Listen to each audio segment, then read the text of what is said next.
Welcome to Create Before Consume. Now, here's your host, Fitz. Today I got a special guest. We know each other since kind of forever, like 4 years? Yep. 4 years? Yep. Yeah. So we got here Joe. Joe, what do you do? Who you are? Thank you for having me. Joe Kalos. I run a media business and do photography and videography full time, and I'm here to talk about that today. Yeah, perfect.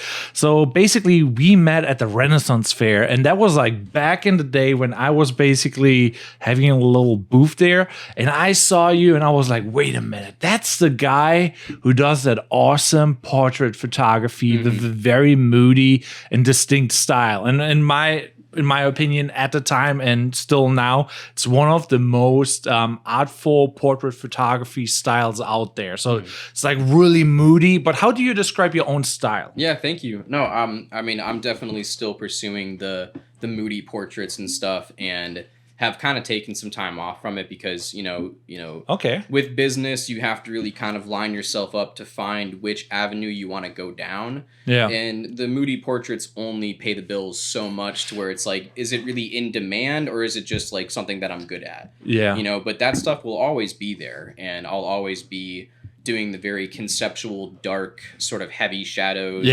emotional portraits. Like that's what I really love. But right now I'm focused on so many other business ventures just with what can I do with a camera. That stuff is kind of just, on the list, but not at the top. Yeah, no, I completely understand that. Like doing business is not as easy. So we all want to do like whatever we feel like, when you do business. But obviously you kind of have to do what brings in the bread, the money and whatever. But you had this really, what was that artist that you have as a book where each photo tells a story and your photos are telling stories? Gregory Crewdson. Yeah, Gregory Crewdson is a fantastic photographer. He's been around for a while and does like full film set style productions for just one film photograph. He takes it on large format film and assembles actors and props and set pieces and just all these different things that make this final image tell an entire story. Literally like a photo tells what's the phrase? You mean like a photo tells 1,000 words or something like that? Yeah, I don't remember the phrase. Well, you're asking me. I'm the foreigner. I'm just like phrase, but brain fart. So the photos that like tell a story, like that's what his expertise is in, and he was a major inspiration of mine in college and made me kind of get into that storytelling photography, and then later into cinematography and making short films and videos and whatnot. Yeah, with that being said, like I saw one of those images that you did with one of your buddies. I don't know if you can talk about it, with the tied up guy who's basically the bank story. You always bring up that story. That was one of the most elaborate ones that I never actually released. Yeah, that's where I'm like, I don't know if we can talk about it. Yeah, no, it is. It's a friend of mine. I won't name his name, but I went to high school with him, and he's in prison for robbing a bank.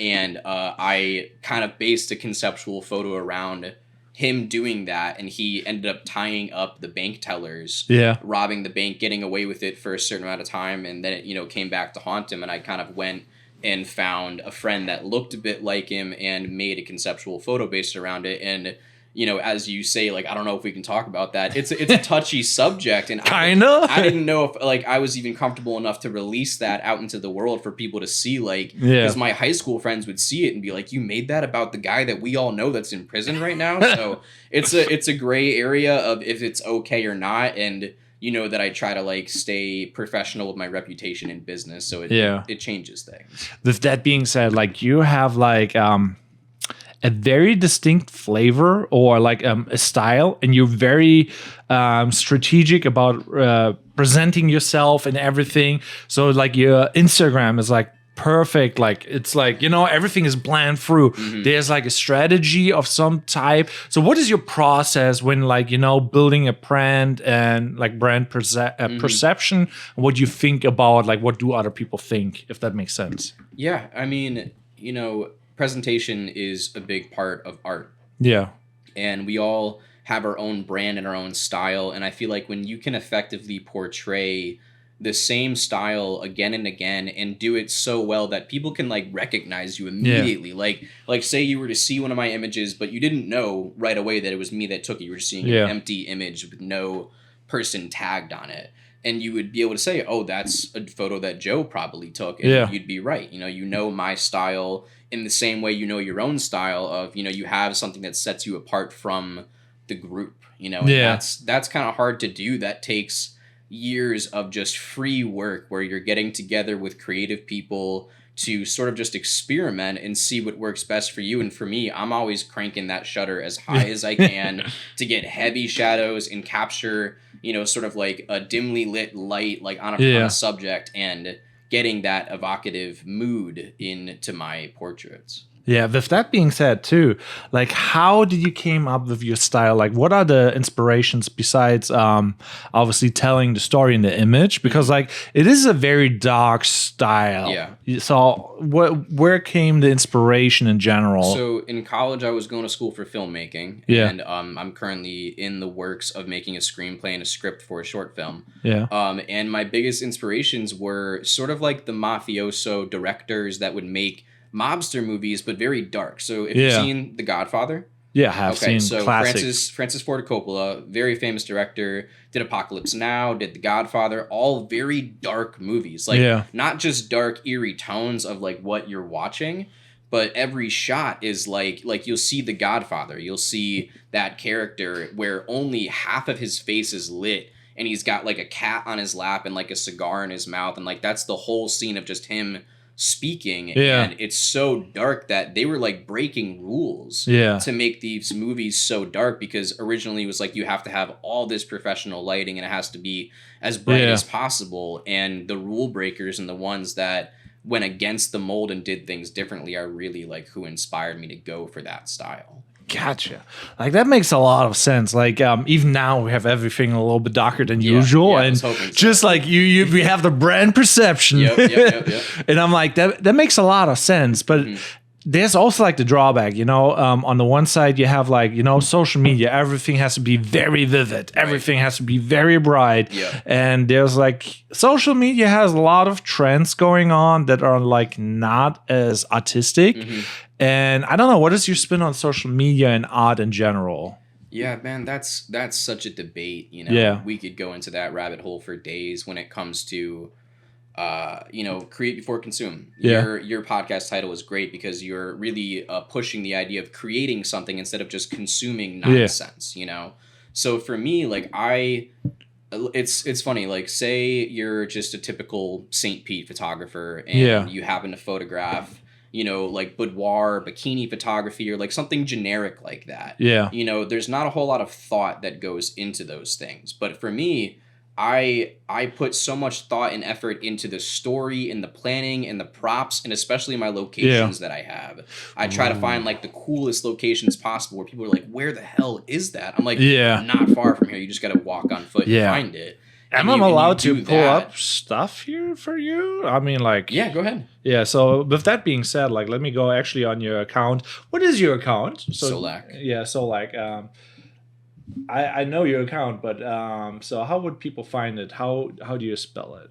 Solak. Yeah, okay, so I think this is it here. Yeah. So here we have like a really good thing, and let's talk about locations, you know? Scroll a little deeper, because the newer stuff has kind of been a bit more commercial for me, but you can see... back further, you can see that picture of the guy shirtless right there. Go up a little bit. Up? Yes, up. Right there, right in the middle. This one? Yep. Yeah, so that's like a very accessible location for all Florida people. It's in the Tampa Bay. Yeah. It's about an hour north of Tampa in this place called Dame's Cave.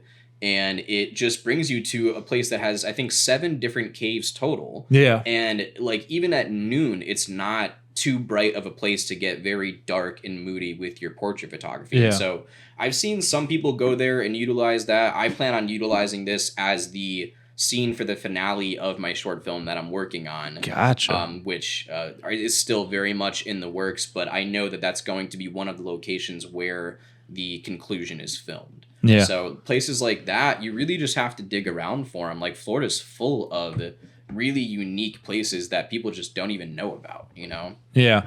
With that being said, like you showed me actually like a location. I asked you about it. And I think Alex was there, tied up on a chair in a river. Yeah. And I was like, it was one of those locations where it's like, is that even in Florida or St. Pete? Right. You know, I kind of want to pull that one up, but it's like probably far. Pull up that image. The video is a little bit dated, but the image is one of my all-time favorites. Yeah, that's what I'm thinking too, because like after I saw that, you know, you have like so many great images that are actually telling stories, you know. And there we go. Here we go. Look at that. I think that's like one of my all-time favorites of the shoot. We're coming up on like the 4-year anniversary of when I took that photo with 4 Alex. years? And and it's just, you know, one of my all-time favorites when it comes to a conceptual standpoint, but also like the simplicity of it. Yeah. Where you're looking at him and it's clearly saying something, but like very interpretive. You know, you have to look at it and give it your own guess of what it could be conveying. And for me, it was kind of just inspired of like the journey from like life to death and the, you know, the river Styx and like kind of ancient beliefs. It's kind of like the journey from life to death and where you end up in sort of a purgatory. Yeah. And so it's really fun to me to be able to like jot down a bunch of notes on what I want a picture to convey. Yeah. And then putting it all together with props and location and character and wardrobe and all that stuff, and then finally having one image that just tells a whole story. And you're getting me inspired right now to get get out there. It's been a while. I've taken a bit of a break from the artistic stuff, and I've been focused so much on the business and the real estate and the more branding work and stuff that I've stepped away from consistently doing artistic work just so I can make more money, you know? Yeah, that is actually also a good topic, because like making money and doing art, you know, on the one side, it's like, you know, when you do art, you do whatever you feel like. That's at least my perception. Yeah. But if you do business, you kind of just, you know, you sell bread. Yeah, you have to make sure it's always the same and repeatable and keeping the lights on. You know? So that's where I'm at with my business, is what's consistently in demand. Yeah. Right? So during like the lockdown of COVID, I was still doing real estate photography 5 days a week because it was an in-demand photography service that didn't go out of style, you know, but you couldn't be this close to a person during COVID. So portraits were kind of out of the question. So I was considered an essential service. And at that point, I started to kind of reassess, well, what else is essential? And I know that COVID's going to pass, but when it does, I should still focus on those essential things that are going to bring in consistent money. Yeah. You also said now the big C word, and the big C word is like one of those things, you know, there's so much drama, so much pain, so much whatever going on social media, because like there's the war, there's COVID, there's AI. The big C word, COVID. Yeah, things you should not say. So the algorithm is like, oh no, you didn't warn me. I don't know about this stuff. Yeah, it is not official, but it's kind of you know. So it's like understandable. But basically, like there's a lot of bad things going on. How do you protect your mental space? Jeez, that's a loaded question. We're drilling a little bit. Well, you know, me and you have talked about how I personally really value my free time. Yeah. And when I say free time, I don't mean sitting around doing nothing. I mean, I like to be outside and go hiking. I'll ride my bike. I'll do something artistic like paint or draw or make music. I do meditate daily, and that really contributes to overall having a good outlook, you know, because there are so many negative things happening. There's so much hate and violence in the world that it's really hard to be positive. And you log on to social media and, you know, 9 out of 10 people are sharing bad news. Yeah. Right? You're looking at a story, you're looking at a post, it's bad news. It's something that is going to make you have negative feelings about just your day. And it doesn't even really reflect what you did in your day, but what somebody else did in the news they brought to you to sort of like showcase, like, it's not all happy-go-lucky life for everyone right now. We kind of have to adapt to these hard times, but that doesn't mean you can't have a positive outlook on things. Yeah. You know, and hope for the best until it does come to, you know, nuclear holocaust or something, you know, or alien invasion or something crazy. Like, right now we're happy that we're living. We have clean water. Florida's not polluted yet from the it ain't Flint up in Canada. So it's like we're living pretty good, even though, you know, politically things are kind of up in arms right now. Yeah. But it's a very divided country, a very divided world where everyone's got different points of views, and everyone's having a hard time agreeing with each other. Yeah. And whenever I'm around people, I really just try to bring positive energy to Yeah. my circle, and in turn receive it back, and that kind of keeps me happy and keeps me, you know, moving forward instead of just like falling into depression and not going to work. Yeah. And I think like with social media in general, it's like really hard to have like the right balance because like me and you, we're like kind of very different. You know, you have the artistic. Chanel about this. Yeah, you're very artistic. You're doing like everything from like work-life balance. You know, the balance is really good by you, and you got everything. And I'm just like, I'm doing like the weird brute force and hustle, and you know, this is my everything, and it brings me joy. But it's obviously like a different mentality. Yeah. And there's no right or wrong. No, exactly. But and I'm like I highly admire you for like the way how you present yourself, how you enjoy life, you know, and what you consume, because like you're really good with like the drawings, the writing, the playing the music. You know, I have the guitar there, I'm not playing. You know, it's like the good days are kind of like a little bit out of it. Yeah, but giving yourself free time to find time to do things like play the guitar, or do things like make a new 3D print, or whatever it is that makes you happy. Finding time to find things that make you feel fulfillment. Yeah. You know, like that's a big part of my purpose is, you know, I might be a little low on cash. I might not have enough food in the fridge right now, but I'll make it work. You know, I got to take a break from this, got to take a break from that. But ultimately, if I do something productive that I find fulfillment from, like going on a hike or swimming in the ocean or making a new drawing that nobody ever sees, but I did it for me, you know, or writing a poem, a lot of those things can bring you a sense of self and a sense of joy that you wouldn't find if you're just constantly at a screen. Yeah. You know, I feel like people are just either on their phone, their computers, their tablets, their TVs.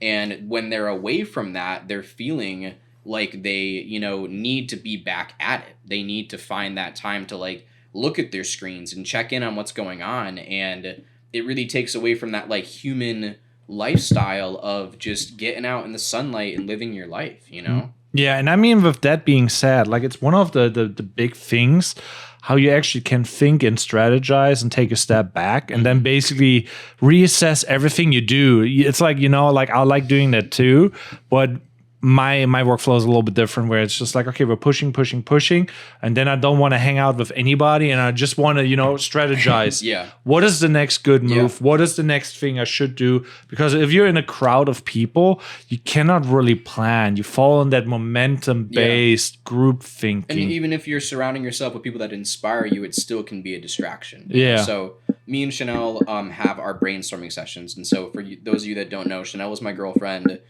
She goes by Chanel Fernandez Photography, very talented photographer, does a lot of women's empowerment, very stylish approach that she has. And we sit down and we have brainstorming meetings where we take out our notebooks and we think about, all right, what's the like top 10 things I want to do this week, this month, what I want to pursue, what's practical, what doesn't seem to be working. And we come together as two separate businesses giving each other ideas, and you and I have done that before. We sat at my picnic table at the house and jotted down ideas of what we thought we could do together, or what we thought we needed to pursue in our individual businesses. And having that it's a brainstorming technique. You know, it's like, you know, getting into a room full of people where we're all trying to come up with a problem to solve. You know, and that's important. But yeah, giving yourself time to relax and not be so just drilled into your computer screen editing every single day is important to me. But like you said, everyone's got a different approach. Yeah. So with that being said, how would you what is like your recommendation for the youth? Let's say you're 14 years old, you pick up your first camera. What would be your like go-to, this is the first couple steps you should take when you want to pursue for like a high school art kid that wants to get into photography or camera work? Yeah, but more artistic. Okay. Well, so the artistic stuff, that's, you know, what I did first. I was painting, I was drawing, I was doing woodworking in high school and college, and found that photography was kind of an outlet of artistic expression that I had never experienced before. Where I'm like, I was working in the theater, right? So I was building sets for plays, and the costumes and the props and the backdrops and the lighting and all that stuff really inspired me to be like, I can just bring all this together and put it into one image instead of having to do it in a drawing or a painting. So for high school kids that are trying to get into this, you know, for me, I actually have a friend, Jose, who's going to be a high school photography teacher. Yeah. Right. So he's also a very talented photographer from the Tampa Bay area. Yeah. And is going to teach high school kids how to be photographers. And what I was talking about is like, it's 50% creativity, 50% business. Yeah. So it's like teaching these high school kids how to run a business. Yeah. Kind of as like a starting point, and then teaching them all the basics of how to use a camera, how to make a portrait look beautiful, how to edit, all that stuff is included. And when I was in school, none of that was included. Yeah. It was crappy, pointless projects, and they barely taught you how to use your camera, and they didn't tell you that like a fixed lens is going to be best for portraits, and they would kind of, give you like a hands-off approach, at least at the schools that I went to, that didn't lead me anywhere except for knowing that I wanted to pursue it more. Yeah. But it didn't teach me the skills I have today by any means. Yeah, with that also being said, like, it is such a weird time right now because like information is like, okay, you can go on YouTube, you can do anything and everything. There's so much to learn, and you don't even know on what to focus. Yeah. So, and I feel like everything's changing so rapidly that the access to information is becoming easier and easier. Libraries are obsolete. Bookstores are obsolete. Like logging on to YouTube and looking up anything that you want to learn, whether it's fixing your car, fixing your bike, or learning a trade, or you want to become a carpenter and start building houses, go to YouTube. Go to the internet and learn it instead of going and paying for some expensive education. Yeah. Not to say that college is not a good thing. Yeah. Right? College can lead you down so many different avenues that you didn't even expect it to. And if I have kids, it's like I'm going to really make them think before they invest their money into school, and into college. Like, consider a trade, consider doing something that is going to be considered an essential service. And if you do follow the path of a photographer or someone that does camera work, you don't need college. Yeah. That's a really big thing that, a lot of us know today because we all we went through it, and we all taught ourselves how to do this in our free time, in the time when we're hoping to be making money or hustling part-time at a restaurant, and just investing that time into learning our craft and learning how to use a camera as a trade and a skill rather than just taking pretty pictures of whatever. Yeah. Also, you mentioned your girlfriend a little bit, and she's like really awesome because she does all that woman empowerment. She's actually really well established. Yeah. It really seems like it, and very, very busy. Always like product shoots going on. Is it boudoir? Boudoir. And a bunch of other stuff. And I'm basically like, now you have like a power couple. You both do the same thing. Can you elaborate a little bit how it impacted? So that's how it impacted what? How it impacted you working with somebody who does the same thing. It's like if I would date a Fitz now, Right. Well, see, that's exactly where you're wrong. Yeah. Because we don't do the same thing. We have the same sort of career aspirations when it comes to doing our thing full time. She has no desire to really like do video. She's talked about wanting to learn it. She has a camera that shoots 4K. She can use my gimbal if she needs to, but like I'm her video guy. Yeah. We work side by side rather than like competing with each other. Gotcha. And she's in so many different lanes she's really more narrowed down, but her lanes are very much her own. I'm not over here doing boudoir photography. I'm not doing bikini photos. I'm not doing everything centered around women and women's beauty. I'm really doing a lot of different things.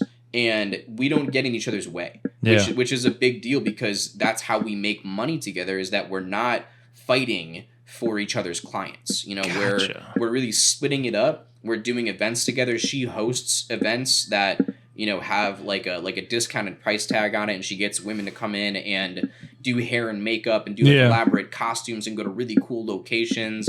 And then I just go there and capture the video of it. Yeah. And I'm kind of her assistant for the day. And then when I need somebody to kind of be like a stand-in for a video, like next week I'm doing a spa video, right? Yeah. So I have a client that just opened a spa, and she needs an interview of her, and then she needs like a customer to come in and be like the sit-in customer for the video. Chanel's doing that for me. Yeah. And it's just going to come along to kind of be the assistant, help out with that. And then we're going to have, a steady client that this client's also gone to Chanel for Chanel's genre. and then comes to me for all sorts of other stuff. Yeah, no, that makes a lot of sense. And Yeah. I think that is a very good approach. And this is not so bright in comparison. But with that, so is it, so obviously it's probably very beneficial doing like having a partner who does the same thing. But how was it like beforehand when you had like a partner? Was she beforehand into photography or not Was at all? Chanel? No, before Chanel. Like how much more you produce? She was creative. So my ex-girlfriend that lived down here with me before was a creative person, but wasn't an artist. You know what I mean, she was into artistic things, but she wasn't somebody that's out here creating stuff really in the same way that Chanel does. With Chanel's a poet, a singer.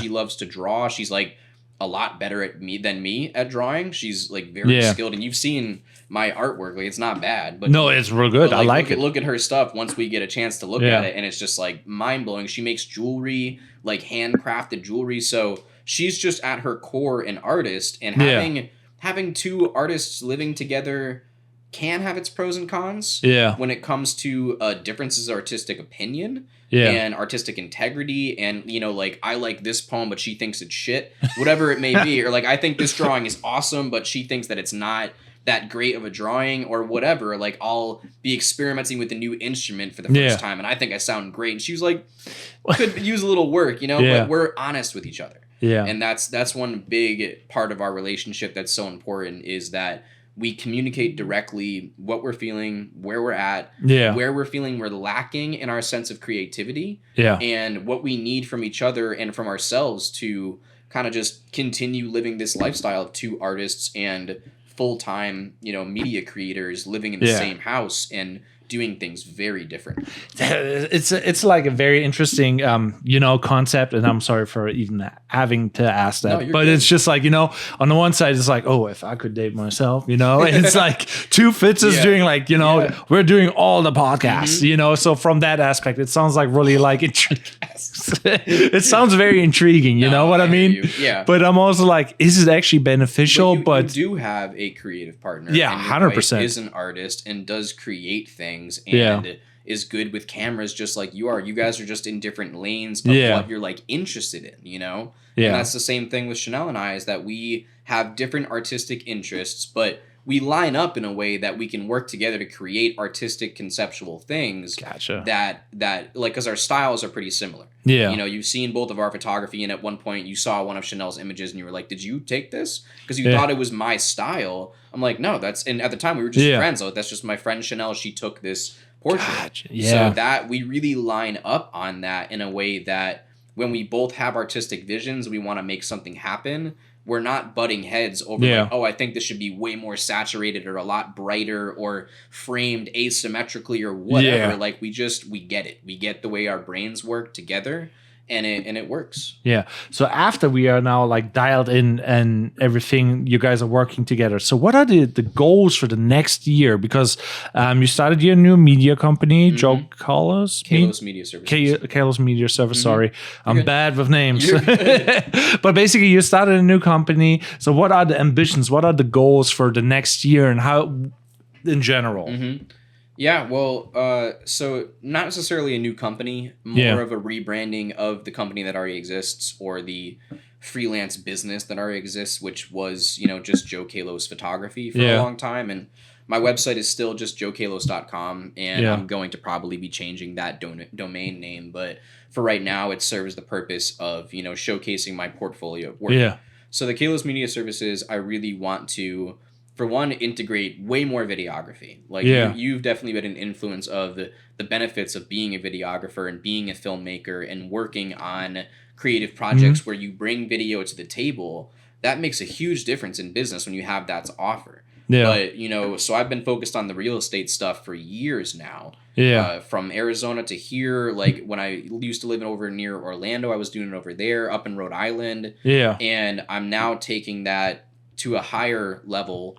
I'm extending that to restaurants and music venues and coffee shops and bars, and like doing virtual reality tours, or as you say, 360 tours for all of these businesses, and not just keeping it in home sales, Gotcha. So that's one lane that I really want to go down, is exploring like the restaurant industry. Yeah. Doing headshots for businesses, and doing, tours of businesses and storefronts. Yeah. And then I want to get into product and food photography. Like that's one thing that I really want to try to pursue this year, is doing more of a professional approach to kind of like, you get one business, and that business has all these different aspects to it. Yeah. And what can I produce? Headshots, interior photos of the restaurant, food photos for the menu, drink specials, and videos of bartenders making cocktails, and the good stuff, basically. All of the above. All of the above. What can you make for this one business, and how can you separate it into sort of like enough content for social media, but also for their website, and for just whatever they find the need for it for. Yeah, I love that.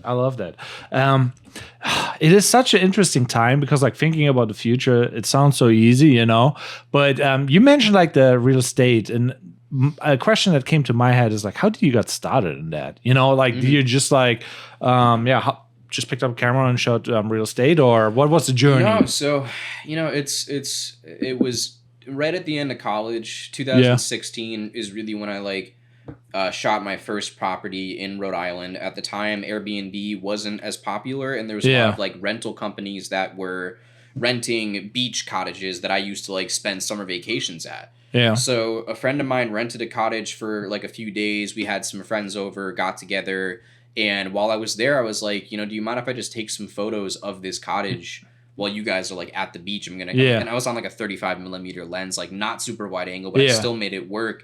And they came up pretty good. I got decent photos, but just not professional, like beginner stuff. Yeah. So I took that and then pitched it to the people that are renting those cottages, and then got hired by them to do some cottages in the area for sort of like rental purposes, right? Ooh. And then so right after that, went through a horrendous college breakup and moved straight to Florida. Got out of Connecticut real quick. Got to escape. One. I had to. I came down here and pursued it, and was doing filmmaking with my roommates that went to film school. Yeah. And then was doing a lot of photography and portrait work, and that was when I was like really pursuing the portraits the most. Yeah. But in the meantime, I was like, this real estate stuff seems really practical, and seems like it's consistent and in demand, and something that I could be good at. Yeah. And so I got a gig in Daytona photographing a couple of houses and like a bar and a restaurant. Yeah. And then right after that happened is when I moved to Arizona. So it was like that same time frame, moved to Arizona, and then brought that skill set out there, and mentored underneath a high-end professional real estate photographer that's doing like multi-million-dollar homes in Arizona. Like we were going to like castles, like mansions that I've never stepped foot in a house that size before, and this is just that guy's job. Yeah. But he was a very laid back, like not an uptight bougie type of guy. Like he was a really cool dude, and looked at my portfolio and saw my real estate images from Daytona and Rhode Island. He was like, these are shit. He's like, I'll be roasted. I'll be completely honest with you. He's like, I would not hire you if I saw these images on your website. And I'm like, what? Like they look good. Like these are used in rental cottages in Rhode Island. I've got a little credential. And he shot it down. He's like, nope, but like I'm not gonna charge you anything. You're gonna work underneath me, and I'll teach you all the right ways to do it. And then you can take a portion of my workload. Yeah. And because he was so busy that he needed sort of like a shadow, somebody to like learn from him and then do what he does in his style with Matterport and with still images. And I did that, and then crashed my car and moved back to Florida and started my business in St. Pete. And that's where it's been from, it really was, Arizona was the tipping point.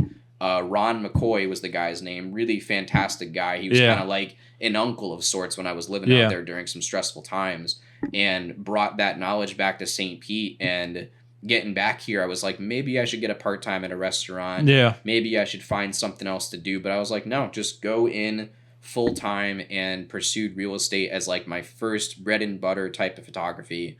And it worked out. Yeah, and that is actually a great story. I did not even know. Yeah. We talked a bunch, and you had some good and some bad stories about the real estate stuff. I don't know if we want to go into that. The one story of the guy with the gun. The guy with the gun. Do you want to go into? I was just talking to Chanel's mom about that last night, and so I don't know if I ever told you ultimately would happen to that guy. Yeah. And what I found out from my company when they found out that he was arrested.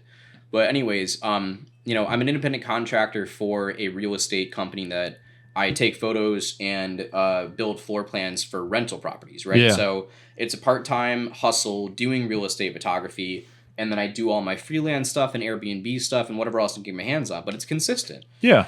So the houses that I go to, you have to enter in a key code into like a keyless entry. Yeah. You go to the house. There's no realtor. There's no landlord. You just get access into the house.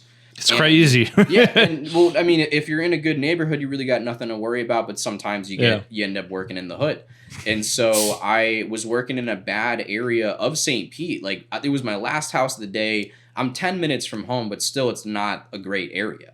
And so I could tell just by driving in, everything's kind of run down. There's some grungy people wandering around and whatnot. And I saw a car parked out on the side of the house. I figured a neighbor was using the yard, you know, but I just kind of scoped it out, walked around a little bit. It says this house is being monitored by security cameras, so I wasn't too worried.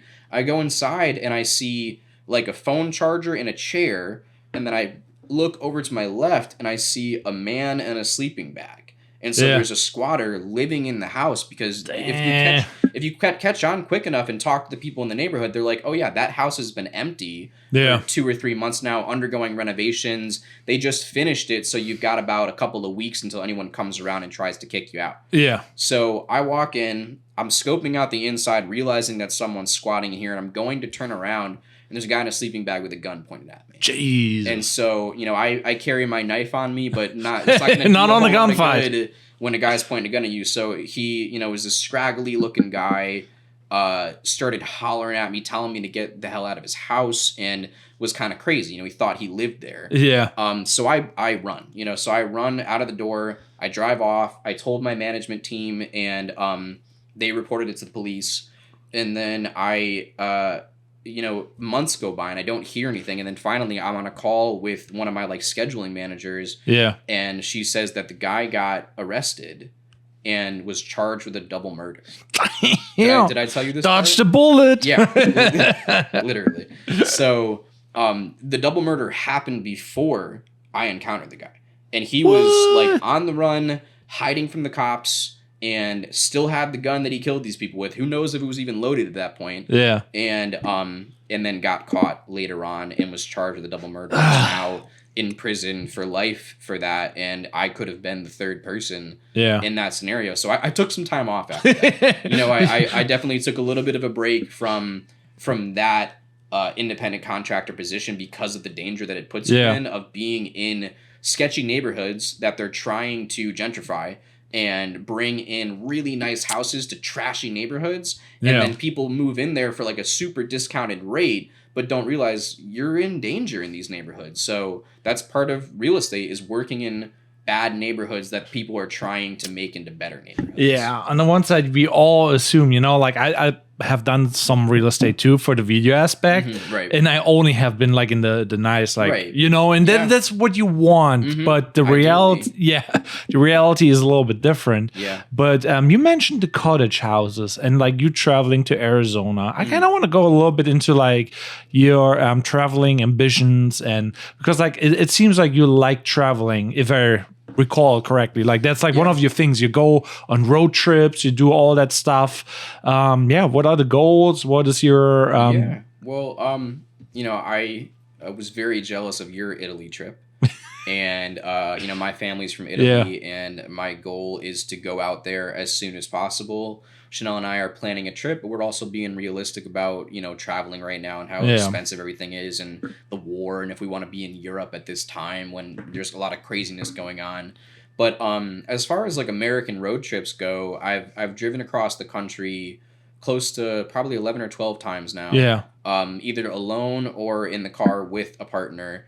And yeah, I mean, I've seen I think 43 states total. Okay, that's a good one. That I've driven through and have stopped in and have like actually experienced the cities and the states, and I've really just missed out on the upper west corner of America, like PNW, Seattle, and Portland, and those places. And then I really want to see Montana, but in Yellowstone. But getting to Alaska seems a bit distant. And then Hawaii was on the agenda when I was living in Arizona. Yeah, I found out you can take a bus to San Diego for like $10 from Arizona. Damn, that's a steal. It's like a 10-hour drive. You can get there's like a Flix bus, or I forget the name of it. Greyhound, maybe. No, it's made for like college kids that live out of state and then come to school. So you can take the bus to San Diego, and then plane tickets from San Diego to Hawaii at the time were like $300 round trip. So it's like a super cheap route to get there and stay on one of the islands, and then you just have to afford to stay out there. Which is not very affordable now. But besides that, I definitely plan to cover all 48 states of America within the next like 5 or 10 years or so. Yeah, I really dig just on road trips. Yeah, I really dig like the one photo where you did the stock photography, and because you do like you casually go to Miami, you casually go to St. Augustine, I think it's called. Yep, and up to New England. Yeah, you're going all around, and I'm just like, I'm here still in St. Pete, and everything's the same, and you're just like all out and about. Yeah, I mean, I can't let myself be trapped in a bubble for too long, and I've got family that lives in New York City that rarely leaves New York City, and I'd go fucking crazy. If I was so landlocked where you have to take the train everywhere, like my sister did it for a bit in Boston, didn't have a car, shared a car with her now husband, and was kind of trapped in the city unless, the both of them would drive back to Connecticut to see my mom, so that's just kind of where it came from for me, was like, right when I got a car is when I went on my first, sort of long distance road trip at 16. Yeah. And from that point on, I was like, what else is there to explore? Yeah. And, it was Pittsburgh and Denver for me that really changed my perspective on like, I'm not going to live in Connecticut for the rest of my life. Those are the two first cities that I drove to. Yeah. That from, it was a 10-hour drive and then a 30-hour drive to Denver, 10 hours to Pittsburgh. And they really made me think like, I do not want to stay in this small kind of state that doesn't have a whole lot going for it unless you move to New York City or Boston, because it's right between the two. Yeah, most Americans, they don't really travel a lot. Like they maybe move like one state, and then they stay. But you seem like you got a little bit around and you really like the exploring, like really adventurous. Yeah, like, I think that really fits even like the theme of the photos. Like you have that adventurous, rusty. Called it my runaway theme before. Right? Oh yeah, I remember. Theme. So I go with the runaway theme so often. It's just such a reoccurring story that I find myself telling all the time with my artistic work and my videos and stuff, and even the short film that I'm working on is still kind of like a runaway of sorts. So yeah, it's a reflection on myself. I certainly haven't run away. Like I am still so connected with my family. I'm best friends with my mom and dad and my sister, and we talk every single day. So I keep up with my people, especially the people that are up north. Like my 30th birthday, I had 15 of like my closest friends that are still up there over for my 30th in Connecticut. And I don't really lose touch with people, but it doesn't mean that I can't live somewhere else. So wherever I go, I make connections, I plant seeds to, kind of like make sure that when I'm back around, maybe we can hang out and meet back up and catch up. But for the most part, I stay on the move a lot. I'm not in one place for long, but St. Pete's certainly been home. Yeah. So what are the best states in your opinion so far? Like obviously, like you've been around, and I'm like, I really dig St. Pete, and like Ohio is nice, and I'm like, Kentucky, and not really in Cincinnati. I'm like, like that corner ain't mine. But what are yours? Well, so many factors to that. Affordability, nightlife, things to do, whatever you're interested in. I love live music, and I love cities that have a lot. So I loved Nashville for a while, but Nashville's a bit of a shit show. It's kind of like a cleaner New Orleans. And if you're not, if you're on like the main strip in Nashville and Broadway is the street. If you're on Broadway and you're not intoxicated somehow, you're not having the best time. It's such a major tourist destination that if you go there with I just want to see some of the best live music in the country and get drunk, you're going to have an awesome time.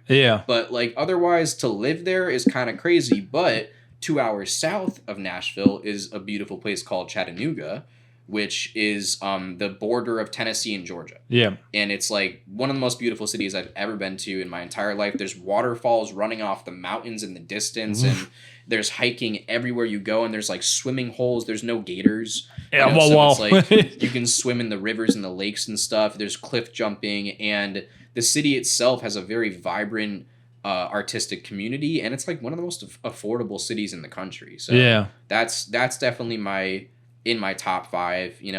Denver was definitely up there, but it's just so expensive.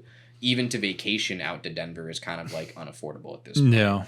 And then the Carolinas are awesome too. Carolina, okay. Asheville and Charleston and different places, in like the Appalachian Trail in the Carolinas is really beautiful to stay. And yeah, I mean, there's a lot to explore, but if you're trying to stay on the East Coast, Tennessee is where I would recommend you go. Tennessee, gotcha. Yeah, so traveling, I'm like not really big into traveling, so I'm like wherever I am, I'm happy, and I just like, okay, by accident, let's go there. Okay, it's great being there, but I hate the act of traveling and planning to travel. It's so stressful. Yeah. Well, you're pretty organized. I know you're a bit scatterbrained, but you also like have a lot going on at once to where you can kind of like narrow down what you want to do. But yeah, for me, I kind of just pick a destination and let it happen naturally. Yeah. Like I like to give myself enough time. Like when Chanel and I do our trips up to Connecticut to see my family, we usually drive. Yeah. We've only driven so far. And that gives us time to stop in the Carolinas to visit friends and family. Last year we stopped in Philadelphia to visit one of her friends, and I had never even been to Philly before then, so that was a really interesting place to explore. It's a crazy city, but it's a lot of fun. And then we give enough time to explore. So it's not like we have to be like at our destination exactly at this point. It's like make it flexible and give yourself enough time to explore and see what else is out there. And even in my home state or just New England as a whole, there's so much that I haven't explored still, and I brought Chanel to the Rhode Island coastline for the first time, and she was like crying. It's so beautiful. In Watch Hill, the rolling hills of sand and the beautiful sunset, and like Rhode Island's just such a gorgeous, like picturesque place that she really adored being there for the first time, even though she grew up like an hour away when she was a kid. So yeah, giving yourself enough time to have flexibility is so important. And especially with like my Euro trip and when I want to go to Italy. Yeah. I've always thought I want to go to, like the top 10 cities over like a month's time span. But, now I'm seeing how important it is for me to slow down and enjoy. And enjoy bits and pieces of different places. But I want to narrow that list down to like 3 awesome destinations, not very touristy. I don't really need to see the Colosseum in Rome or like the Vatican. I don't need to see superficial stuff. Yeah, it's just a bunch of people taking cell phone pictures, and it's just not where I really want to go. I want to like engulf myself in the culture and go there for the reason to like feel what the locals are doing with their lives. And if you know enough about Italian culture, is that it's like they really slow down. They don't worry about stuff that day. They'll get it done tomorrow. Like they're not in a rush. Yeah. So that's what I want to experience when we go out there, is very much like embracing the culture and not having to rush from one place to the next just to see all of it in one trip. Like it's not going anywhere. Yeah. That's very true. Like traveling in general is like you kind of have to plan it and figure out what is the culture, because everybody's different. Yeah. But I think like you would really enjoy like Italy, because it's like really laid back, kind of like midday time. It's like, okay, it's too hot, we ain't doing anything. Yeah. And then it turns like, oh, it's 6 o'clock, 8 o'clock, and people are going outside doing stuff. Yeah, I want to go during the fall time. Yeah. I've heard that it's not tourist season during the fall time, and you're gonna get like the most authentic experience going in the fall. It's warm enough to be outside, but not warm enough to swim in the ocean. But it's like we live in Florida. I don't need an ocean getaway on my vacations anymore. Yeah. Another thing that I wanted to talk with you is about like technology and smartphones, cameras, and everybody having a smartphone. What do you think about like all those content creators, and what is a photographer? Because like, or the definitions and the clients doing stuff with their smartphone, and here we are with like the cameras. What is your opinion about that? Well, cell phones have come a long way with their camera abilities, and Chanel and I have a friend, Michelle, who does like behind the scenes photos and videos for our events and whatnot. She's also one of our makeup artists that we go to. And her cell phone videos are incredible. Yeah. Like on par with my professional camera Sony videos. And same thing with her pictures, all with a cell phone. So it's like you're seeing that as a much more common approach to photography and videography. Is like you can get it done on the cell phone, but when you're hired, it's like if you whip out your cell phone and that's what you're using for like a wedding or for something that's like a corporate it's still event, too early for that. It is. And it's not at the same time. If you get like she has like a housing for her cell phone, so she's got kind of a gimbal for her cell phone. I'm like, that looks way more professional than just like handheld, you know? Yeah. But still, if you're at like a professional event or you're capturing like wedding photos or whatever it is, like yes, you could do it with your advanced iPhone, but it doesn't look as professional just yet. And it's going to take society a while to realize like they're right at the same levels right now. Yeah. Like the HDR functions. It's disgusting. For real estate, dude. Yeah, it's even better to have now the iPhone. I had a client actually telling me, so here's me buying that one new camera, you know. I'm like whipping it out, you know, got the really cool lens, you know, and we're just like making the walkthrough content. Everything is being filmed, you know. And when you film on an iPhone, the windows are not blown out, you know. That's what I'm saying. Yeah, it's just like, okay. And he's like, why is that? I think the iPhone colors are better. I'm like, I still need to color correct the footage on there.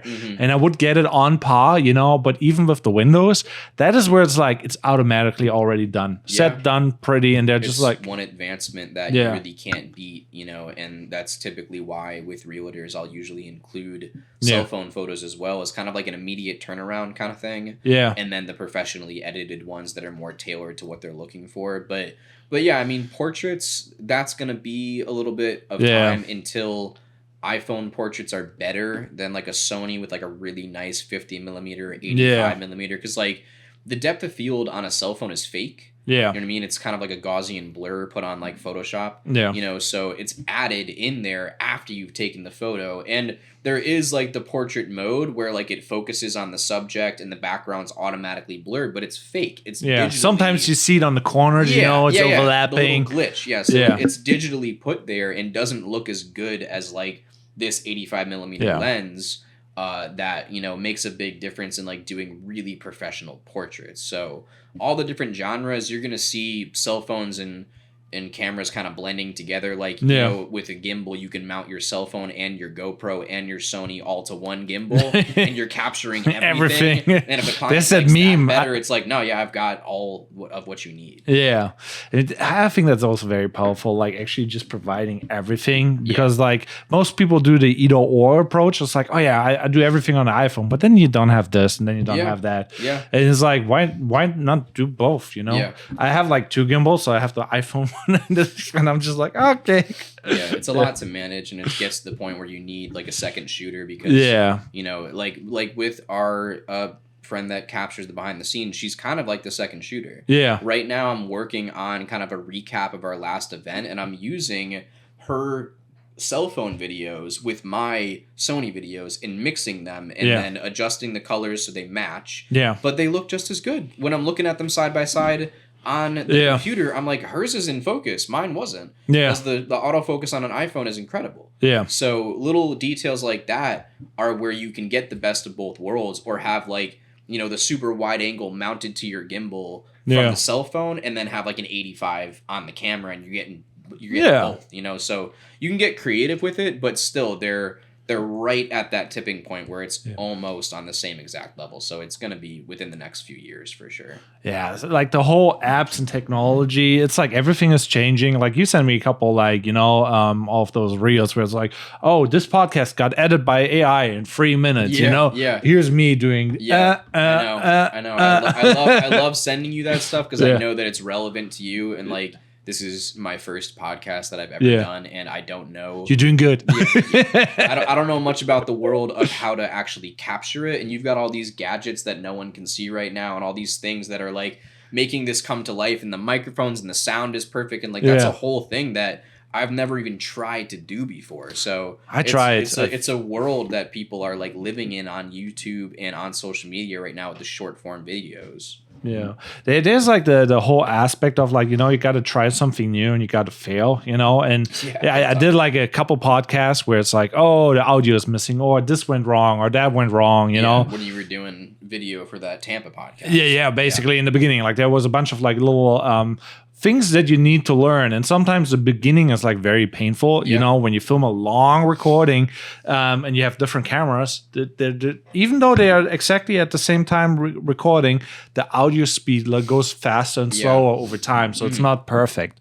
And I'm like, oh, till I learned how to fix that. Now I learned all to fix that, and now there's an app for everything. It's like disgusting. Yeah, by the time you get really good at something, AI has already like, figured it out. You know, it's that AI came out at a really weird time where like I feel like a lot of people were where they wanted to be in their business, and now they're like, fuck, now I got to learn all these new things. And if you don't like everyone's saying, you know, it's not 100% yet, but everyone's saying if you don't integrate AI into your business, you're losing money, or you're taking too long, or you're not doing it the right way, and you're left behind. And I know you feel that way to an extent as well, and we're all going to have to get there at our own speed. You know, I have only used AI in photo editing at this point at a minimal way of like sky replacement, or you know, when you like select an area and replace whatever's there, you know, to kind of edit something out quickly. But with video, I haven't even experimented with it at all. You know? Yeah, it is a weird time right now, and I'm just like, I'm not even sure if video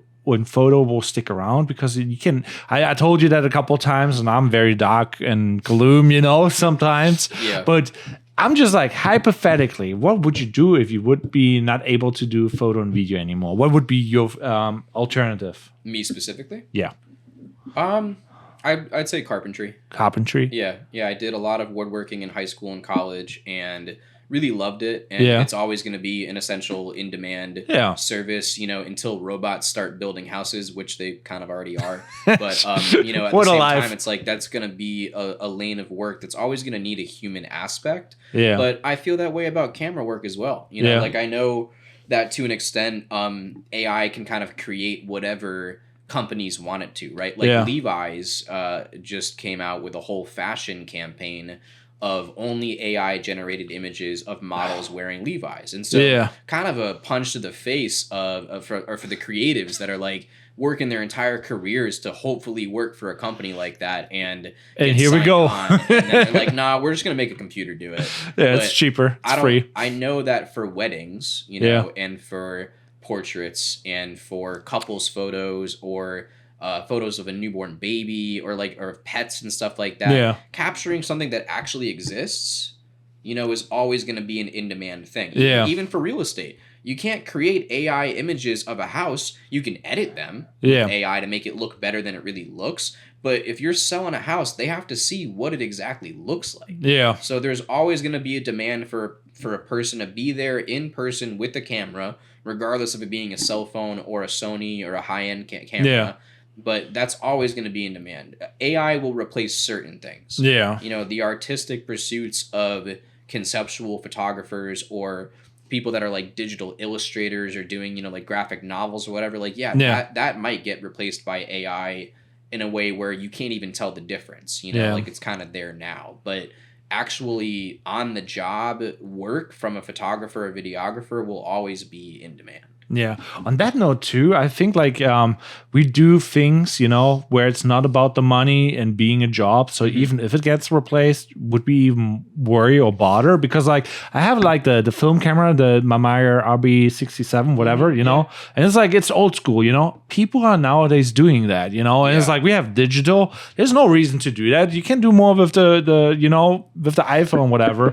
So it's like, but we're still doing our fun thing, so it probably will never leave. I have this running joke with Chanel where I'm like, did you really shoot it on film if you don't tell Instagram that you shot it on film? You know is it a filter? Right. No, but like regardless, I'm saying like when people shoot on a film camera and share that like moody portrait or some weird like street light or something kind of artsy to Instagram, they automatically have to drop that they shot it on film, or it's irrelevant. Because it doesn't really look better. It looks different depending on the film you use or the camera you're using or whatever lens it is. And all that stuff. But it's more of a stylistic choice. And it's not statement. essential. It's hey, I'm good enough with a film camera to match your professional photography with a digital camera, which is, it's a pretty cool flex to be able to have. Yeah. But it's not the essential thing, but it's still stylish right now to do. So it's just kind of more of a trend. Yeah, that's very true. I mean, like the future and the past, everything is like mixing together, and it's like we have vintage. the best of both worlds. Like I don't know if you've been, but there's like curated heat. It's like vintage stuff too. They have like all the 80s and 90s sneakers, t-shirts. And it's all like vintage stuff. And now it's like it's kind of hip to do stuff from the past, and it's like there's trends going on. It's always been that way, dude. It's always been that way over here, especially where it's funny when you see people that were in their teens or 20s in the 90s that are just ranking on these people that are now in their teens and 20s wearing 90s style clothing, and they're making the 90s vintage, and where us as kids we made the 60s vintage, because it's like that 30 to 20 year gap of style and fashion is what people, perceive as vintage, and they start wearing the throwback clothing and the brands that aren't really around anymore, and you have to find it at some dingy thrift shop for $5 and talk about that it was thrifted. But I like that. I like that part of culture where it's like, instead of having some new expensive name brand thing, going to a thrift shop and buying something that's old and a little worn down, but still has a nice sense of fashion. Like, I think that's really cool. And that's the same sense of film photography, is that it's vintage and it's stylish to do, versus like always having the new shiny camera that has all the bells and whistles. Yeah. It's also like, it's a different approach. There's like, the artistic, the vintage and whatever, and the new technology, everything is clean cut and whatever. I don't even know, I personally am a little bit too much in the world of like shiny toys, gear and all that, because you're a tech guy. You like the new tech. I'm very techy, very nerdy, but not really like, there's the photographer who's about like the composition and what is being shot, and then there's the photographer, like how was it shot, the shutter speed, and all this stuff that's technically not important, but it is important. But it's like, where you lay the focus, because there's 100% not a part of my approach, as I come to you for just things that like beginners should know about camera stuff. Like when I need help on like a digital thing or an editing thing, or how to assemble a gimbal, or how to operate my new Sony, like I go to you because the tech and the sort of mathematical side of things.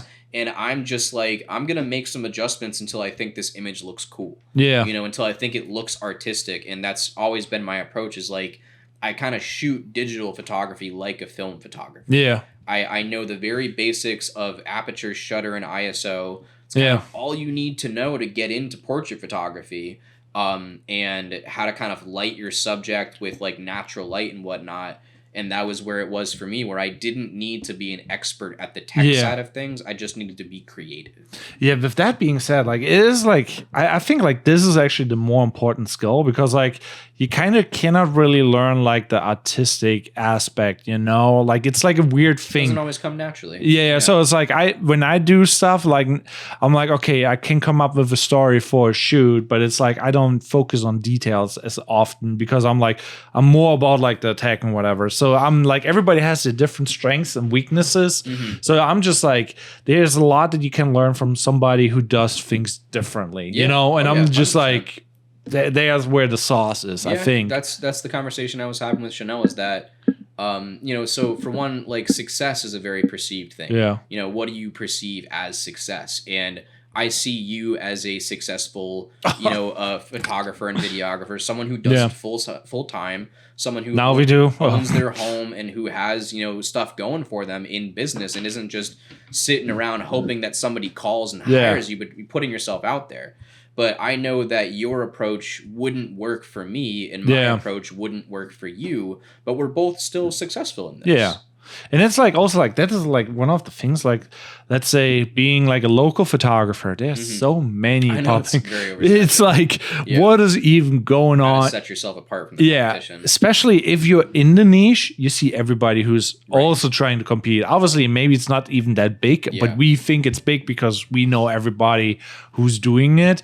But it's also like, a doggy dog world kind of in a weird way, but it's also not because like whenever you think there's like competition going on, it's actually somebody who needs help with a shoot. And it's Yeah. like, hey, I need a second cameraman or a third cameraman. And it's like, Dude, that's Yeah. the difference you got to realize from down here, Tampa and St. Pete versus like New York City and Yeah. Boston. Okay, those two cities are so competitive in sort of a toxic way that if you aren't in the circle, Yeah. you're so far outside that you would never be someone that they would go to for work. You know, you Yeah. have to be like the elite, like the only people that they're going to for camera work. And down here, it's more of a community of like everyone's kind of working together. We all have the dreams and aspirations of doing this full time, and some Yeah. of us are making it full time like we are. yeah, And, you know, we include each other in things where we need each other, or like I've referred you to gigs and you Yeah. referred me to gigs.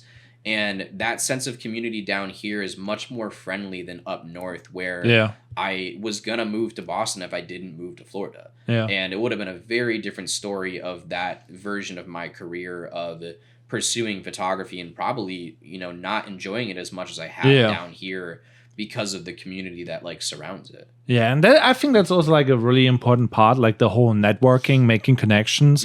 And you're really good with that. Like you always have like videography, photography buddies over, or and going networking events and all that stuff. That's like what you basically have to do nowadays.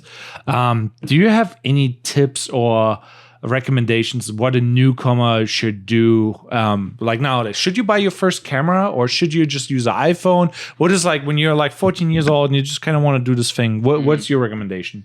Well, I would definitely at this point say still get a nice DSLR, even if Yeah. you get a crop sensor that's like under $1,000 and you get like a solid 35 millimeter lens to like start taking portraits Yeah. with really nice depth of field.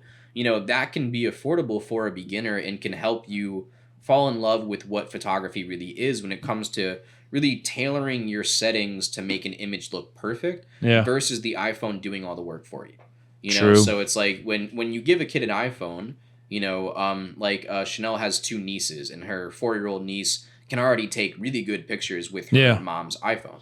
And they're great, and it's teaching her how to frame and capture light and tell somebody to move over so they're more in the sun Yeah. and stuff. So like an iPhone is kind of where, or cell phones in general are where this younger generation is going to start with their interest in photography.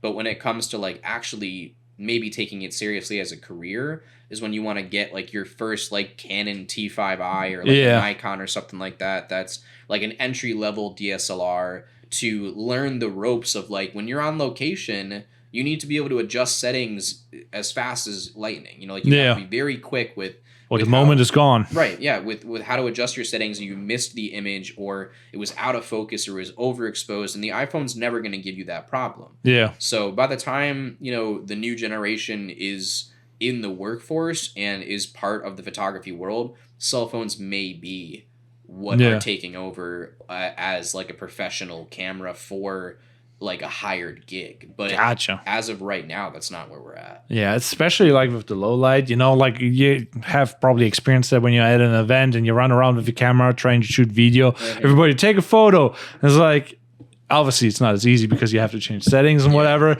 And like if you would do it with the iPhone, you don't have to flash and it Right. just looks crappy. But if you do it on a camera, you will get away with it and it will look good Yeah. if you have a flash. Yeah. And it's like it's a different beast nowadays. Like but that's like all photography so far. And I'm just like, what are things that you want to discuss on the podcast? Did we hit everything, or is there anything that you feel like you have? No, I mean, I like what we've been talking about. This is, you know, what kind of engulfs every day of my week. And I mean, I've got a bunch of hobbies that I love to do and do in my free time, but that's not the kind of stuff that I would talk about on here from like a business standpoint. Yeah. You know, like that's that in this year and last year, you know, this year in the beginning of the year, I had to go to the hospital for kidney stones. Yeah. That sucked. Very painful. And then I had some major car troubles and had to make up for that. Yeah. And then I got COVID for the first time ever, and that took away That's fun too. 2 to 3 weeks of my life. I didn't have really any symptoms, but Yeah. I had to stay home and take care of Chanel because she had it, and I got over the sickness phase pretty quickly, Yeah. but still had to avoid people. So during that time frame of the first 2 months of the year, I had to like hustle in a new way, Yeah. where like the business side of things became so important that the artistic stuff kind of got put on the back burner. Yeah. You know, so now I've made it back to where I can have those artistic pursuits and focus on the stuff that I want to focus on. But yeah, I mean, this year has very much been about what's consistent, what's reliable, what's Yeah. essential, and how can I pursue that. But yeah, I mean, as you know, in my free time, I'm doing all sorts of other things. Yeah. You know? So it's like the photography and the camera work is one thing, and one thing that I really love, but it's not the only thing that Yeah. I love. It's not who I am as a person. It's just what I do as a career. That is deep. That is deep. Because like for some people, it's just like, no, this is the only thing that I am, Yeah. you know. And it's like they get fully engulfed and Yeah. burn out, you know. Yeah. And then they do it for 3 months, maybe a year, and then it's like they cannot keep up, you know, with Yeah. the pace. And like if you have everything at like a decent level, you can continue doing it and don't burn out. But there's a lot of people burning. People are they're dipping their feet in the water, right? Yeah. And they think it's going to be nice and warm and welcoming, but it turns out to be pretty fucking cold and uninviting, and you have to kind of stick it out and Yeah. be like, no, if I just invest another 2 to 3 months into this like full-heartedly, you can definitely make it work. But you know, getting into this realm of work, it's an upfront investment. Yeah. You got to learn how to use the tools you just spent thousands of dollars on if you didn't already learn from Yeah. earlier cheaper models. And then you got to figure out what's in demand, and people run away pretty quickly when they don't when they realize that if you aren't investing a lot of your time into it, it's not reliable. Yeah. Because people aren't just going to come knocking on your door looking for pretty pictures. Like, Yeah. you got to really put yourself out there in a way that people that work 9 to 5s do not have to do. Yeah. You know, they come into work, they do what they're told, they go home. And, you know, I hope for those people, and I do know some people that pursue hobbies and side hustles and like Yeah. really fun things in their free time. But it seems like the creatives and the people that are doing camera work and freelancing it are the ones that have so many other things that they're juggling, because it's Yeah. like, I could be over here running this business side by side of this business, you know. Yeah. Making music for videos is a thing that I want to do this year. I want to make music for Yeah. film production, and then I've got a lot of like artistic things with like paintings and things that I want to construct that I want to work on this year that could potentially make me money. Yeah. But at the same time, it's just doing it from a place of like, this is what I love to do in my downtime. Yeah. If it makes me money, great. If not, I still am going to be doing it. Yeah, I love that. That's like very powerful, because like you kind of can get like things really easily mixed up, you know? Yeah. And then you kind of get lost in the sauce, and you're not true to yourself, and you go to the struggle of finding your inner self, and it's like, is this me or is it not? You know? That's where I'm like, I'm doing like YouTube content, and I'm just like, what is my niche? What do I make content about? And do I do e-bikes? Do I do lens reviews, you know?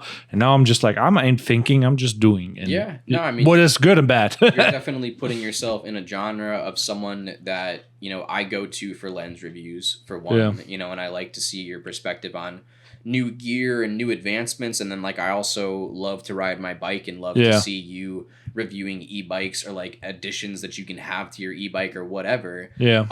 And yeah, it's cool to see you exploring so many different things, but it seems like you've got a lot of tabs open. Yeah, too many at in a my lot- opinion. At a lot of times, and that's a hard thing to do. It's kind of like, you know, close out those tabs and have like 5 things a week that you really want to like Yeah. do perfectly and do really well, versus like skipping out on the details and kind of just like throwing it out there, like hone in on a bunch of stuff but not too many things. Yeah, I mean, like, you're very right with that. And like honing in on the details is like one of the things where I'm like, that I admit it's my biggest weakness, like doing like detailed work and doing like due diligence on like certain things, where it's like I kind of skip certain parts because like done is better than perfect in my eyes. Yeah. But if I would have done it perfectly, it would have lasted longer and get me more bang for the buck. Right. You know what I mean? But it's also like I cannot. it's like trying to be with ADHD something that you aren't. So that's why I'm like, I also don't want to stress like something that I'm not, if that makes sense. Yeah, no, I hear that. And you have to, you have to do it the way that works best for you. Yeah. And for me, being focused on a few things at a time lets me get really good at one thing that I'm focusing on for like a couple of weeks, where I'm like learning the techniques of other professionals doing that. Yeah. And, the real estate approach, if I was like starting in real estate today, I would take a very different approach versus what I did when I was like in Rhode Island. What does that mean though? Well, it's because there's so much access to free tutorials on any genre of photography that you want to get into. Yeah. That you go on YouTube, you go on the internet, you look up, what's earning you a steady paycheck in this field versus like what looks cool. Yeah. So it's not about what looks always aesthetically pleasing, but what's like really getting you paid and hired again to do this, and learn their techniques and learn from the people that are doing it effectively. And for me, with the new Kalos Media Services venture that I'm kind of going into, is like, that's like the Solak art page was very much like just my artistic work. Yeah. I don't share anything but my artistic work, and I don't plan on. I keep on keeping that. Plan on keeping that for that artistic stuff. But the new page is kind of like, what can't I do? Like what can't I do with a camera? And I want to explore it all and get good at it all and do stuff that I've never done before, and then also get better at stuff that I haven't done too much of.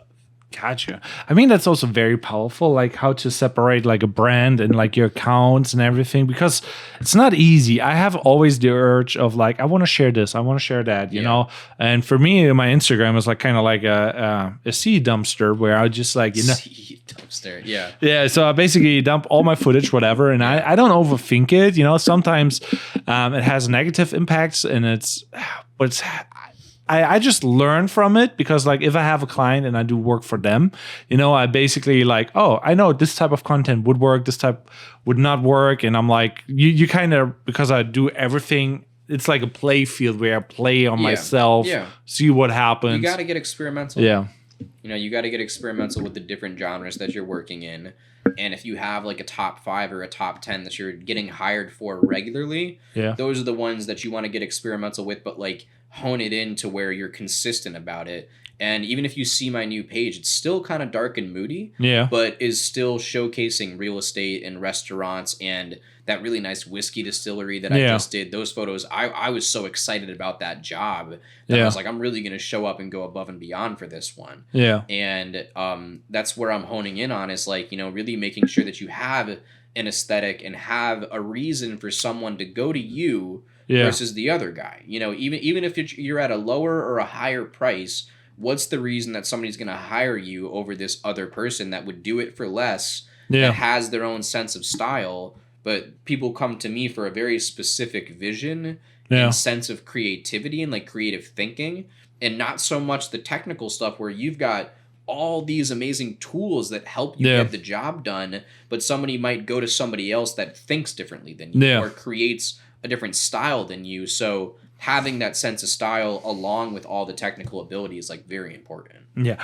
On that note, how would you define like let's say you're coming up with a new thing and you kind of want to like, what are the key metrics for you to basically, I need to make sure it's always these colors, it's always that, and I cannot, what are the things that you like look out for when you're like, brand yourself, and how do you make your guidelines for your brand, if that makes sense? Yeah. I mean, I take inspiration from different sources, like I said, and a lot of it comes from old school like filmmaking directors, that have a very stylish approach to kind of a little bit of everything. And you're seeing, people have that sense of style. Like it really changes someone's perspective of when they hire you, what they're getting out of the experience for hiring you. And if you have that sense of style that clearly sets you apart from the mold, because like you were saying earlier about like the creative community and everybody wants to be a photographer and people want to take cool portraits and stuff like that. Well, what I saw when first moving down to Florida 6.5 years ago now, was everybody was trying to do kind of the same thing. I would go to like photo meetups. You've been to photo meetups. And so everyone's like, all right, here's this one model and like 6 people surrounding her taking the same picture of the same pose with like the same lighting and no sense of creativity or like individuality. So that like non-conformity, that sense of individuality that I bring into my business is so important to me that I never want to look like somebody else. And you're going to notice the people that are like the most successful with their brand and what they're bringing to the table don't look like the typical just generic wedding photographers that do all the same shit that everyone else is doing. Yeah. You got to set yourself apart somehow. I mean, that makes a lot of sense. And it's just like, when you put when you put makeup on the pig, just to make it look prettier. Yeah. It's like, okay, if I want to like add on like now like guidelines into my own brand, I'm like, I wouldn't even know where to start, because like that's one of the things where I'm struggling, and I'm like, on the one side I kind of want to do it, on the other side I don't want to do it, and I don't even know. It is like very confusing, and you're really good with like the branding, and that's what I think is like the very admirable, because it's so clean and it's like always the same theme and it's very consistent. And that theme you can spread across to so many different genres. And it's difficult for me to share the real estate stuff because it's so bright and saturated, and I plan on sharing some of the twilight like sunset photos that I've taken soon to add to like the darkness of that new page. But yeah, you can take that style and see all the different places you can execute it. Like I've got a friend who does portraits and food photography, and she's so amazing at both, and she's now doing like branding work for restaurants where she does interior photos, but not like a real estate photographer. Gotcha. More like a portrait photographer, taking interiors of like beautiful restaurants and making it into like sort of an artistic image of the interior of a restaurant and capturing the vibe. So when they put their stuff on Google or Yelp or whatever, when people are looking for a place to eat, they see these pictures like, oh my God, I gotta go there. And that's a lane that I want to get into, where I'm capturing the vibe of a business. Like, what's your aesthetic? What do you want to portray? And how can I do that with my style? Yeah. So with that being said, like, let's imagine this scenario, because like happened to me, and client wants to have very bright, whatever, image, iPhone style, whatever. And iPhone style. Yeah, it's like, that's what they asked for, is iPhone style. Yeah, basically. Did you just do it on your iPhone? No, I have a lens that looks like the iPhone. Oh, that's really ironic. But anyways. Yeah, but basically, same color, same everything. And it's like, yeah, we can do that, no problem. But I can say that because I don't have the style, and I can emulate, let's say, any style if I want to, even though, it's not my style. I don't like doing it, and I have maybe like a style, but it's like, it's really hard to distinguish. But how would you deal with that scenario where it's like, okay, I have to deal with that every month, man, when it comes to client work, so every client's going to be looking for something different. I've been doing, videography and photo coverage of a woman who hosts meditation circles. Right? So the kind of thing that I'm into, me and my sister are both very spiritual people. We meditate, we study different spiritual practices and stuff. And so it was very natural for me to gravitate towards that type of thing. And I'm capturing photo and video of these events, and I make them look, like my style, but it's really just like straightforward event coverage. And the last one that I did, I got to like build a big bonfire for, which I really loved that aspect of it. And it was a fire release ceremony where everybody writes on a piece of paper what they want to release this year. What energy and emotional baggage they want to release, and they throw it into the fire. And then I filmed it lighting up into a ball of flames, and that was part of the video that I made for her. So she's the same client that's hiring me to do like the spa stuff, so that's going to be within my wheelhouse of style, but you still have to kind of tailor it to the client's needs, but not so much to where it might look like somebody else did it. You know? So would you do it though? Like if it makes you look like somebody else? So that is like the thing where I'm like, okay. What if somebody says like, do it with their style? Yeah. Make me whatever style. And you're just like, I don't like this style. I don't agree with this, You can try. It's I mean, like not the trying. I'm just like standing up for your art style, or just like, okay, we're just doing what the client wants. What? Well, that's like basically the... It's difficult because of like artistic integrity. And so you said something to me at one point where you were like, I can go onto what's the AI image generator? Oh yeah, the Midjourney. Midjourney. You're like, I can go on a Midjourney and create an image that looks just like your photography photo. And I was Yeah, like, it's messed up. no, don't do it. I was mad about it, but at the same time, that's kind of like a client coming to you and saying, hey, I want you to take Joe Kalos's photo style and do your best to do what he does. And so they can ask all they want, and it might just not happen, or you could come very close. Somebody could come to me and say, hey, capture this the way Fitzy would. I'd be like, I'll try, but I do things my way, and I don't know your exact approach with your settings and all your different gear, and we all have our own approach to how we do things. So with that in mind, when a client says to me, I'd like it captured this way, or to look like this professional documentary style or whatever, like, I can try, but you know, if they're hiring you and you get paid for the gig and you do a good enough job that looks close enough to what they were looking for, then I'd always be willing to do that. It's just like, if I get hired and they say, I want you to be the creative director of this and do it in your style, then I have more flexibility. Yeah, I like that, because like on the one side, it's like being like, you know, being true to yourself, and it's like, okay, I want to do it my way, because like sometimes the client does not know what's best for him. Yeah, they think they do, but they end up yeah. getting something that they're not very happy with because they weren't specific about it.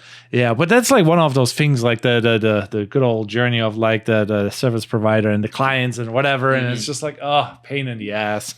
Yeah, it is. You know, I mean, you're always going to get those problem clients, as we call them, you know, the ones that cheap ones. They're the worst. Well, dude, it's not even about a matter of money anymore. It's really just like the people that are either just unhappy with what you're creating, or demand too much for too little, or need to tailor and change every little detail of what you've created. And you know, Chanel has a lot of things in place in her contracts that give her a very stable, like, this is how it's done, this is what you get, and there's only a little bit of room for flexibility if you want to make any changes, you know. So having the contracts in place that are specific down to the detail of how you're going to do things when somebody hires you, you write the contract, you have them sign off on it, and send the deposit, send the invoice, and have everything squared away.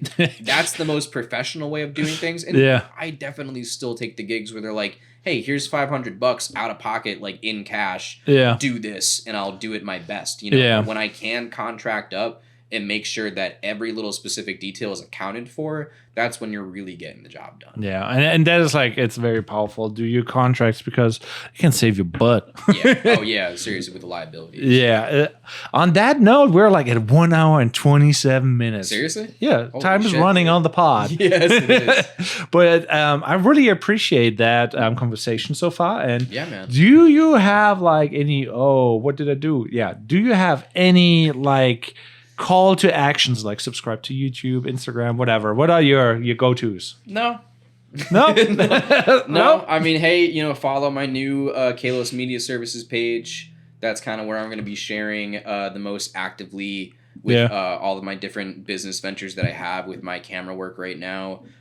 Keep up with the announcements of like the short film that I'm making and whatnot. But besides that, just stay off your phones. Yeah. And well, how should they listen to this? go on a hike. Go to the beach. You're in Florida. Go outside. Yeah, that's so true. It's so true. You got